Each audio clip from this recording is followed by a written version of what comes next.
Hi all, welcome back to my YouTube channel. ಬನ್ನಿ ನಾವು ನಮ್ಮೂರ ಕಡೆ ಮಾಡೋವಂಥ ಹುರಿದುಳ್ಳಿಕಾಳು ಸಾಂಬಾರು ಯಾವ ರೀತಿ ಮಾಡೋದು ತುಂಬ ಸಿಂಪಲ್ ಆ್ಯಂಡ್ ಟೇಸ್ಟಿಯಾಗಿ ಅಂತ ಇವತ್ತು ರೆಸಿಪಿನ ಶೇರ್ ಮಾಡ್ತೀನಿ. ಈಗ ಪಿಜ್ಜಾ, ಬರ್ಗರ್, ಪಲಾವ್, ಚಿತ್ರಾನ್ನ, ಪುಳಿಯೋಗರೆ, ಉಪ್ಪಿಟ್ಟು ಅದು ಇದು ಅಂತ ಹೇಳ್ಕೊಂಡು ನಾವು ಆರೋಗ್ಯದ ಕಡೆ ಗಮನನೇ ಬಿಟ್ಬಿಟ್ಟಿದ್ದೀವಿ. ನಮ್ಮ ಕಡೆ ಅವಾಗ ತುಂಬ ಅಂದರೆ ತುಂಬ ಅವಾಗಿನ ಕಾಲದಲ್ಲೂ ಅಷ್ಟೇ ಹುರುಳಿಕಾಳನ್ನೇ ಜಾಸ್ತಿ ಬೆಳೀತಾ ಇದ್ದಿತ್ತು.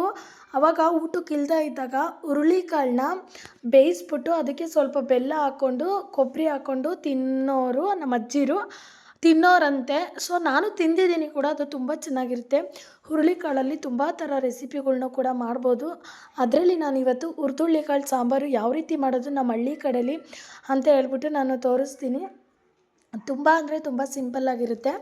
ನಾನು ಒಂದು ಬೌಲು ಹುರುಳಿಕಾಳನ್ನ ತೊಗೊಂಡು ಚೆನ್ನಾಗಿ ಕೆಂಪಾಳ ಹುರ್ಕೋತಾ ಇದ್ದೀನಿ. ಹುರ್ಕೊಂಡಿದ್ದಾದಮೇಲೆ ಈ ಕಡೆ ಒಂದು ಸೈಡಲ್ಲಿ ಒಂದು 2 ಚೊಂಬಷ್ಟು ನೀರನ್ನ ಹಾಕ್ಬಿಟ್ಟು ನಾನು ಕುದಿಲಿಕ್ಕೆ ಬಿಡ್ತೀನಿ. ಇಲ್ಲಿ ನಾನು ನಮ್ಮೂರಲ್ಲಿ ಯಾವ ಥರ ಮಾತಾಡ್ತೀನೋ ನಾನು ಅದೇ ರೀತಿ ಆಡು ಭಾಷೆಯಲ್ಲೇ ಮಾತಾಡ್ತೀನಿ. ನನಗೆ ಬೇರೆ ಥರ ಎಲ್ಲ ಭಾಷೆ ಸ್ವಲ್ಪ ಸ್ಟೈಲಿಶಾಗೆಲ್ಲ ಮಾತಾಡ್ತಾರಲ್ಲ ಆ ಥರ ಎಲ್ಲ ಮಾತಾಡೋಕ್ಕೆ ಬರಲ್ಲ. ಸೊ ತಪ್ಪಿದರೆ ಕ್ಷಮಿಸಿ. ನಮ್ಮೂರ ಕಡೆ ಮಾತಾಡ್ದಂಗೆ ನಾನು ಹಳ್ಳಿ ಭಾಷೆಯಲ್ಲೇ ಮಾತಾಡ್ತೀನಿ. ಈಗ ಹುರುಳಿಕಾಳೆಲ್ಲ ಹುರ್ಕೊಂಡಿದ್ದಾದಮೇಲೆ ಅದನ್ನು ಒಂದು ಸಲ ತೊಳ್ಕೊತೀನಿ. ಚೆನ್ನಾಗಿ ತೊಳ್ಕೊಂಡು ಕುದೀತಾ ಇರೋವಂಥ ನೀರಿಗೆ ನಾನೇನು ಹುರಿದಿಟ್ಕೊಂಡಿದ್ನೋ ಆ ಹುರುಳಿಕಾಳು, 2 ಟೊಮೆಟೊ ಮತ್ತು 1 ಈರುಳ್ಳಿ, ಹಸಿರು ಮೆಣಸಿನ್ಕಾಯಿ, 1 ಮೆಣಸಿನ್ಕಾಯಿ, ನಾನು 2 ಸಮ ಪ್ರಮಾಣದಲ್ಲೇ ತೊಗೊಂಡಿದ್ದೀನಿ. ನಿಮಗೆ ಹಸಿರು ಮೆಣಸಿನ್ಕಾಯಿ ಬೇಕಾದರೆ ಹಸಿರು ಮೆಣಸಿನ್ಕಾಯಿನೇ ಹಾಕ್ಕೋಬೋದು, ಒಣಮೆಣ್ಸಿನ್ಕಾಯಿ ಬೇಕಾದರೆ ಒಣಮೆಣ್ಸಿನ್ಕಾಯಿನೇ ಹಾಕ್ಕೋಬೋದು. ಇದನ್ನು ಉಪ್ಪಾಕಿ 5 ವಿಷಿಲ್ ಬರ್ಸ್ಕೊತೀನಿ. ಹುರಿದಿರೋದ್ರಿಂದ ಒಂದು 3 ವಿಷಿಲ್ಗೆ ಚೆನ್ನಾಗಿ ಬೆಂದೋಗ್ಬಿಟ್ಟಿರುತ್ತೆ. ನಾನಿವಾಗ ಅದು 5 ವಿಷಿಲ್ ಆಗಲಿ ಸೈಡಲ್ಲಿ ಇಟ್ಟಿದ್ದೀನಿ. ಇವಾಗ ನಾನು ಬಸ್ಸಾರಿಗೆ ರುಬ್ಕೊಳ್ಳೋಕ್ಕೆ ಸ್ವಲ್ಪ 1 ಟೇಬಲ್ ಸ್ಪೂನಷ್ಟು ಜೀರಿಗೆ, ಮೆಣಸು, ಬೆಳ್ಳುಳ್ಳಿ ಇದಿಷ್ಟನ್ನು ಕೂಡ ನಾನು ಚೆನ್ನಾಗಿ ಹುರ್ಕೋತಾ ಇದ್ದೀನಿ. ಹುರ್ಕೊಂಡ್ರೆ ಅದ್ರ ಫ್ಲೇವರು ತುಂಬ ಅಂದರೆ ಚೆನ್ನಾಗಿರುತ್ತೆ. ನಾವು ಒಂದೊಂದು ಸಲ ಹುರ್ಕೊಂಡು ಮಾಡ್ತೀನಿ, ಒಂದೊಂದು ಸಲ ಟೈಮ್ ಇಲ್ಲ ಈಗ ಕೆಲ್ಸಕ್ಕೆ ಹೋಗ್ಬೇಕಂದ್ರೆ ಹಂಗೆ ಹಾಕ್ಬಿಟ್ಟು ಮಾಡ್ತೀನಿ. ಒಂದೊಂದು ಸಲ ಎಲ್ಲನೂ ಕೂಡ ಒಗ್ಗರಣೆ ಮಾಡಿಬಿಟ್ಟೇ ಮಾಡ್ತೀನಿ, ಅದು ತುಂಬ ಚೆನ್ನಾಗಿರುತ್ತೆ. ನಮ್ಗೆ ಯಾವ ರೀತಿ ಬೇಕಾದರೂ ಮಾಡ್ಕೊಬೋದು. ನಮಗೇನು ಒಟ್ನಲ್ಲಿ ಆರೋಗ್ಯ ಚೆನ್ನಾಗಿರಬೇಕು. ಈ gobi manchuri, panipuri, pizza, burger, french fry ಅದು ಇದು ತಿಂದು ಆರೋಗ್ಯ ಹಾಳು ಮಾಡ್ಕೊಳ್ಳೋದ್ಕಿಂತ ನಾವು ಈ ಥರ ತಿಂದು ಇರೋದೇ ಬೆಸ್ಟ್ ಅಂತ ನನ್ನ ಒಪಿನಿಯನು. ನಿಮ್ಮ ಒಪಿನಿಯನ್ ಏನಂತ ಹೇಳ್ಬಿಟ್ಟು ಕಮೆಂಟ್ ಮೂಲಕ ತಿಳಿಸ್ಬೋದು. ಯಾರೆಲ್ಲ ಹೊಸ್ದಾಗಿ ನೋಡ್ತಿದ್ದೀರಾ ಪ್ಲೀಸ್ ಸಬ್ಸ್ಕ್ರೈಬ್ ಮಾಡ್ಕೊಂಡು ನೋಡಿ. ನಿಮ್ಗೆ ಏನಾದರೂ ರೆಸಿಪಿ ವ್ಲಾಗ್ ಬೇಕಂದರೆ ನಾನು ಅದನ್ನು ಶೇರ್ ಮಾಡ್ತೀನಿ. ತುಂಬ ಜನ ಗಗನಪುಟ್ಟಿ ವ್ಲಾಗ್ನೂ ಕೂಡ ಕೇಳ್ತಿದ್ದೀರಾ. ಸೊ ಅದಕ್ಕೋಸ್ಕರ ನಾನು ಅದನ್ನು ಹಾಕೋಕ್ಕಾಗ್ತಾಯಿಲ್ಲ.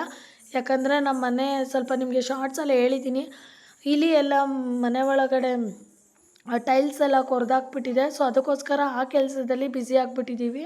ಹಾಗಾಗಿ ರೆಗ್ಯುಲರಾಗಿ ಇನ್ಮೇಲೆ ವಿಡಿಯೋನ ಅಪ್ಲೋಡ್ ಮಾಡೋಣ ಅಂತ ಅಂದ್ಕೊಂಡಿದ್ದೀನಿ. ಈ ಕಡೆ ಸೈಡಲ್ಲಿ ನೋಡಿ ಅಲ್ಲಿ ವಿಷಿಲ್ ಕೂಡ ಬಂತು, 5 ವಿಷಿಲು. ನಾನು ಅದನ್ನು ವಿಷಿಲ ಎತ್ಬಿಟ್ಟು ಇವಾಗ ನೀರನ್ನ ಬಸ್ಕೊತೀನಿ. ಅದರಲ್ಲಿರೋ ಅಂಥ ಟೊಮೆಟೊ, ಮೆಣಸಿನ್ಕಾಯಿ, ಈರುಳ್ಳಿ ಎಲ್ಲನೂ ಕೂಡ ನಾನು ಸಪ್ರೇಟ್ ಮಾಡಿಕೊಂಡು ಅದರಲ್ಲೇ ಒಂದು ಅರ್ಧ ಸೌಟು ಕಾಳು ಕೂಡ ಎತ್ಕೊಂಡು ಅಲ್ಲೇ ತಟ್ಟೆಗೆ ಆರೋಕ್ಕೆ ಬಿಟ್ಬಿಡ್ತೀನಿ. ಯಾಕಂದರೆ ಇವಾಗೆಲ್ಲ ಏನು ಮಾಡ್ತೀವಿ ಅಂದರೆ ಬೇಗ ಬೇಗ ಹಾಕ್ಬಿಡ್ತೀವಿ, ಮಿಕ್ಸಿ ಜಾರು ಹಾಳಾಗಿಬಿಡುತ್ತೆ. ಸೊ ಹಂಗಾಗಿ ಒಂದು 2 ನಿಮಿಷ ಫ್ಯಾನ್ ಕೆಳಗಡೆ ಇಟ್ಟು ನಾನು ಅದನ್ನು ಇದೆಲ್ಲ ಒಗ್ಗರಣೆ ಮಾಡ್ಕೊಳ್ಳೋ ಅಷ್ಟರಲ್ಲಿ, ಕಾಳೆಲ್ಲ ಒಗ್ಗರಣೆ ಮಾಡ್ಕೊಳ್ಳೋ ಅಷ್ಟರಲ್ಲಿ ನಾನೇನು ಎಲ್ಲನೂ ತಣ್ಣಗಾಗಕ್ಕೆ ಬಿಟ್ಟಿರ್ತೀನಲ್ಲ ಫ್ಯಾನ್ ಕೆಳಗಡೆ, ಅದು ಕೂಡ ಚೆನ್ನಾಗಿ ತಣ್ಣಗಾಗಿರುತ್ತೆ. ಅಷ್ಟರಲ್ಲಿ ನಾನು ಇಲ್ಲಿ ಜೀರಿಗೆ, ಮೆಣಸು, ಬೆಳ್ಳುಳ್ಳಿ ಮತ್ತು ಸ್ವಲ್ಪ ಹುಣಸೆಹಣ್ಣು ಹಾಕ್ಕೊಬೇಕು.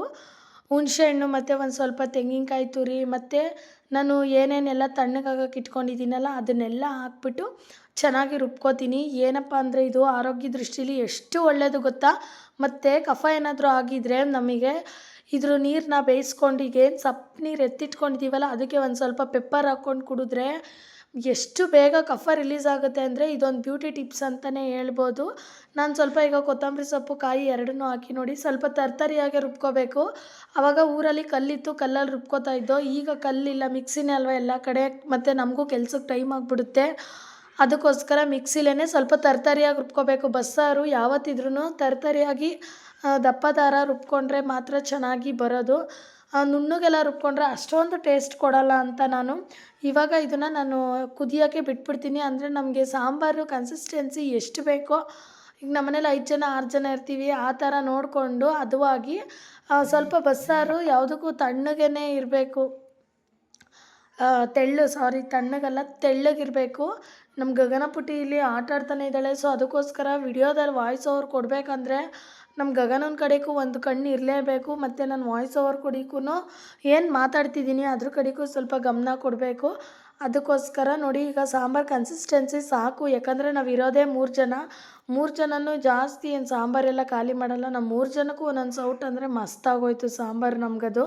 ಮತ್ತು ನಾನು ಸ್ವಲ್ಪ ಜಾಸ್ತಿನೇ ಮಾಡಿ ಇಟ್ಕೋತೀನಿ. ಯಾಕೆ ಗೊತ್ತಾ, ನನಗೆ ಬಸ್ಸಾರು ಅಂದರೆ ತುಂಬಾ ಇಷ್ಟ ಆಗುತ್ತೆ. ನಾನು ಅದನ್ನು ತಂಗಳು ತಿನ್ನೋಕ್ಕೆ ಇಷ್ಟಪಡ್ತೀನಿ. ಯಾರಿಗೆಲ್ಲ ಬಸ್ಸಾರನ್ನ ತಂಗಳು ತಿನ್ನೋಕ್ಕೆ ಇಷ್ಟ ಆಗುತ್ತೆ ದಯವಿಟ್ಟು ಕಮೆಂಟ್ ಮೂಲಕ ತಿಳಿಸಿ. ಇವಾಗ ನಾನು ಕಾಳನ್ನ ಒಗ್ಗರಣೆ ಮಾಡ್ಕೊತಾ ಇದ್ದೀನಿ. ಸ್ವಲ್ಪ ಎಣ್ಣೆ, ಸಾಸಿವೆ, ಒಣಮೆಣ್ಸಿನ್ಕಾಯಿ, ಕರ್ಬೇವಿನ ಸೊಪ್ಪು ಸಣ್ಣಗೆ ಹಚ್ಬಿಟ್ಟು ಹಾಕ್ತೀನಿ. ಯಾಕಪ್ಪ ಅಂತ ಅಂದರೆ ನನ್ನ ಮಗಳು ಅದು ದಪ್ಪ ಹೆಂಗಿದೆಯೋ ಹಂಗೆ ಎಲೆ ಸಮೇತ ಹಾಕ್ಬಿಟ್ರೆ ಅದನ್ನು ಅವಳು ತೆಗ್ದಾಕ್ಬಿಡ್ತಾಳೆ. ಸೊ ಸಣ್ಣ ಕಟ್ ಮಾಡಿ ಹಾಕಿದ್ರೆ ಅದು ಕಾಳು ಜೊತೆನೇ ತಿನ್ಕೊಂಬಿಡ್ತಾಳೆ, ಗೊತ್ತೇ ಆಗಲ್ಲ. ಅದಕ್ಕೋಸ್ಕರ ಇವಾಗ ಈರುಳ್ಳಿ ಎಲ್ಲನೂ ಕೂಡ ಹಾಕಿ ನಾನು ಸ್ವಲ್ಪ ಕಾಯಿ ತುರಿ, ಯಾಕಂದರೆ ನಾನು ಫ್ರಿಜ್ಜಲ್ಲೇ ತುರಿದು ಇಟ್ಕೋತೀನಿ. ನಮಗೂ ಕೆಲ್ಸದ ಬಿಸಿ ಮತ್ತು ಮಕ್ಕಳನ್ನ ಸ್ಕೂಲಿಗೆ ರೆಡಿ ಮಾಡಬೇಕು. ನಮ್ಮ ವಾರ ಪೂಜೆ ಅದು ಇದು ಇದ್ದೇ ಇರುತ್ತೆ ಮನೇಲಿ ಕೆಲಸಗಳು. ಅದಕ್ಕೋಸ್ಕರ ನಾನು ಫ್ರಿಜ್ಜಲ್ಲೇ ತುರಿದ್ಬಿಟ್ಟು ಎತ್ತಿಟ್ಕೊಂಡ್ಬಿಡ್ತೀನಿ ಒಂದು ಬಾಕ್ಸಿಗೆ.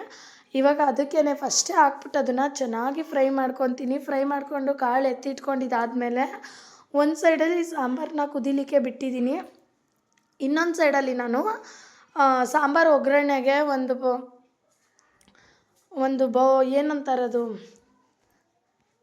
ಒಗ್ಗರಣೆ ಮಾಡ್ಕೊಳ್ಳೋಂಥ ಪ್ಯಾನ್ಗೆ ಸ್ವಲ್ಪ ಎಣ್ಣೆ ಹಾಕಿ ಸಾಸಿವೆ ಚಿಟಪಟ ಆದಮೇಲೆ ಅದಕ್ಕೆ ಜೀರಿಗೆನೂ ಹಾಕಿ ನಾನು ಜಜ್ಜಿಟ್ಕೊಂಡಿರೋವಂಥ ಬೆಳ್ಳುಳ್ಳಿ ಮತ್ತು ಕರಿಬೇವಿನ ಸೊಪ್ಪು ಎರಡೂ ಕೂಡ ಹಾಕಿ ಚೆನ್ನಾಗಿ ಫ್ರೈ ಮಾಡಿ, ಊರ ಕಡೆ ನಾನು ಇದನ್ನು ಕಲ್ಲಲ್ಲಿ ಒಗ್ಗರಣೆ ಮಾಡ್ತಾಯಿದ್ದೆ. ಅಂದರೆ ಕಲ್ಲ ತೊಗೊಂಬಂದ್ಬಿಟ್ಟು ತೋಟದ ಹತ್ರದಿಂದ ವೈಟ್ ಕಲರು ಅದನ್ನು ಒಲೆ ಒಳಗೆ ಹಾಕಿ ಅದು ಚೆನ್ನಾಗಿ ಬೆಂದು ಕೆಂಪಾದಮೇಲೆ ಅದ್ರ ಮೇಲೆ ಈರುಳ್ಳಿ ಬೆಳ್ಳುಳ್ಳಿ ಜಜ್ಜಾಕ್ಬಿಟ್ಟು ಹರಳೆಣ್ಣೆ, ಅಂದರೆ ನಾವು ತಲೆಗೆ ಹಾಕೋತೀವಿ ನೋಡಿ ಕ್ಯಾಸ್ಟ್ರೋಲ್ ಆಯಿಲ್, ಅದನ್ನು ಹಾಕಿ ಒಗ್ಗರಣೆ ಮಾಡ್ತಾಯಿದ್ದೋ. ಇವಾಗೆಲ್ಲ ಸನ್ಪ್ಯೂರ್ ಎಣ್ಣೆ ಯೂಸ್ ಮಾಡ್ತಾ ಇರೋದು. ಹಾಗಾಗಿ ಒಗ್ಗರಣೆ ಕೊಟ್ಟು ಆದಮೇಲೆ ಮುದ್ದೆ ಮತ್ತು ಕಾಳು ಸಾಂಬಾರು ಎಲ್ಲ ರೆಡಿ ಆಯಿತು. ಮುದ್ದೆ ಮಾಡೋ ರೆಸಿಪಿ ತೋರ್ಸೋಕ್ಕಾಗಲಿಲ್ಲ. ಎಷ್ಟು ಈಸಿ ಗೊತ್ತಾ, ಎಂಥ ಬರದೇ ಇರೋರು ಕೂಡ ಮುದ್ದೆನ ತುಂಬ ಸಿಂಪಲ್ಲಾಗಿ ಮಾಡ್ಬೋದು. ನಾನು ಆ ವ್ಲಾಗ್ನೂ ಕೂಡ ನಿಮಗೆ ಬೇಕಂದರೆ ಬಿಗಿನರ್ಸ್ಗಳ್ಗೆ ಕೇಳಿ ಕಮೆಂಟ್ ಮೂಲಕ ತಿಳಿಸ್ಕೊಡ್ತೀನಿ.